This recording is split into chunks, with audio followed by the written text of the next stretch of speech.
This is cardboard. You probably already knew that. And let's take a look here. It's composed of a stack of 3. Let me see. And it has corrugations, and that's what makes it strong.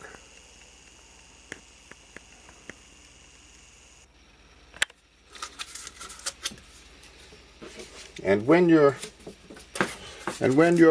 creating things with cardboard, making projects, consider the direction of the corrugations. It's very strong in this direction. It can bear a lot of weight, but in this direction, with the corrugations going this way, it's not so strong. It can collapse. But it's beautiful. There are 3 layers. A layer of craft paper, a layer of corrugated paper, and another layer of craft paper. And this craft paper is wonderful. It's very thick. You can use it. But one thing to consider when you're building things is that there are different corrugations. Like for instance, can you see how thick that is? And you see the difference of these two? So give that consideration when you're making things. Sometimes it makes a difference. Different strengths too. Now here's a great tip for you when it comes to cardboard, is you can remove this top layer of paper. Let's give it a try here. Let me see what I got.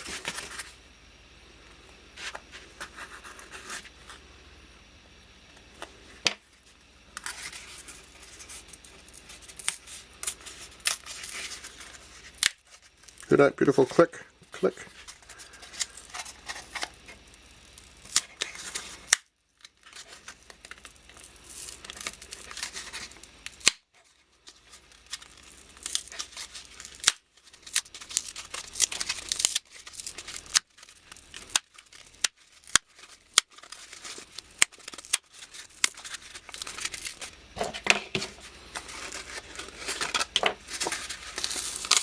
Well, almost.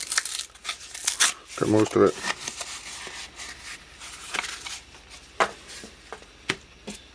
And you can wet that top layer, and you got to really wet it a lot, and it will dissolve the starch, because that is not a glue that's holding those 3 layers together. It is a starch.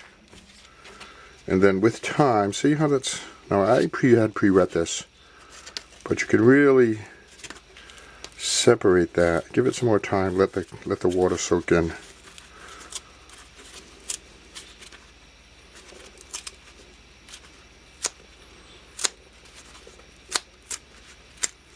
There we go.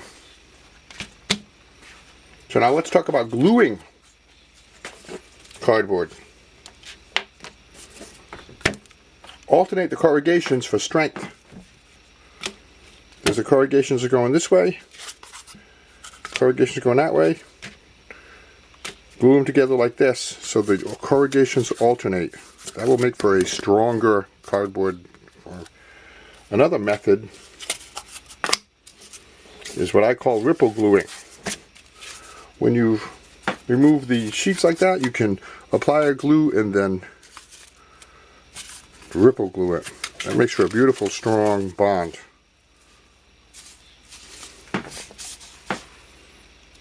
And when you're using a spray adhesive, right,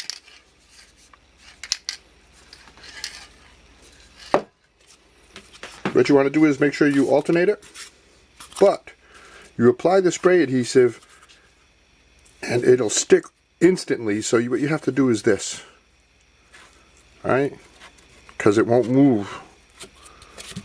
Because with the regular glue, or white glue, you can usually do this, and a matter of fact, you should do that. It'll make a stronger gluing bond to get it to set, and then you let it set. But with adhesive, you have to use the hinging motion. So now let's talk about shaping cardboard. You can form beautiful, crisp corners, and I'll show you how. Let me get a knife here. And you just cut through the top layer of paper. And then use a ballpoint pen or a blunted pencil That's not blunted, but blunt a pencil. And, or you could use anything. And then run it in that groove. And then it'll form beautiful. And that's crisp. And that crisp, look at that, beautiful. And I'm going to show you an example. Now to form curves. That's one of the things about when you peel off the top layer of paper, now all of a sudden that cardboard can form beautiful curves. Look at that. Both on the outside and the inside. I mean, really, this is just a small piece, but here, let me give an example here. There's a beautiful project that I'm working on. Look at that. Isn't that nice? I love cardboard. And here's another one. I'll show you a couple of examples here. Look.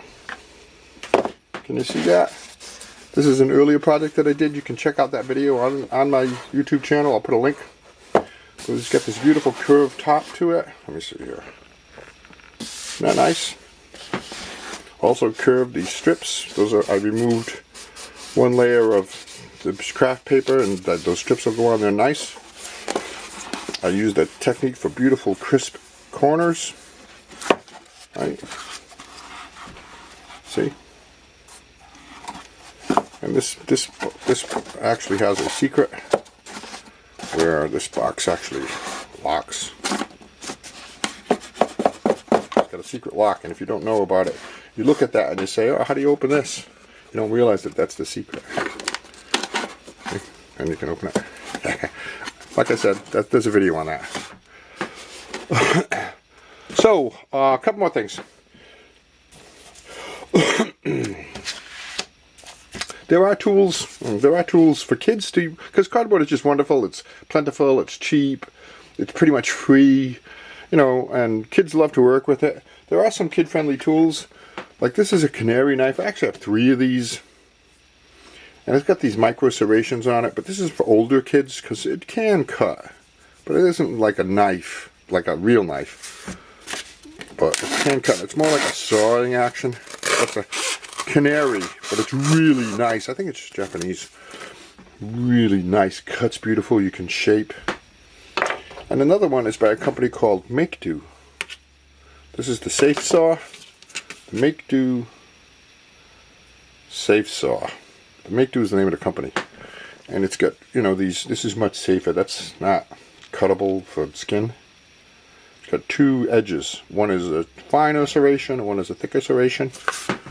But that way, kids, and it's recommended for kids 5 and up. So you can see that. Not beautiful. And it also has a piercing tool on it where you can pierce the cardboard, because Make Do makes these clips that you can clip together. I don't have a clip, I can't show you, but these little plastic screw-like clips that you can adhere 2 pieces together without glue. You put the clip right through and it holds both pieces in. It's kind of neat. So that's it. That's cardboard. There's some tips. Like I said, I've written a book on projects to make with cardboard. I love cardboard. If you have any suggestions or questions, leave a comment. Give me a thumbs up if you like this video and you want more videos of cardboard. I got more cardboard videos coming. And I have a few already here on my YouTube channel. Thanks for watching, and remember, never lose that sense of wonder.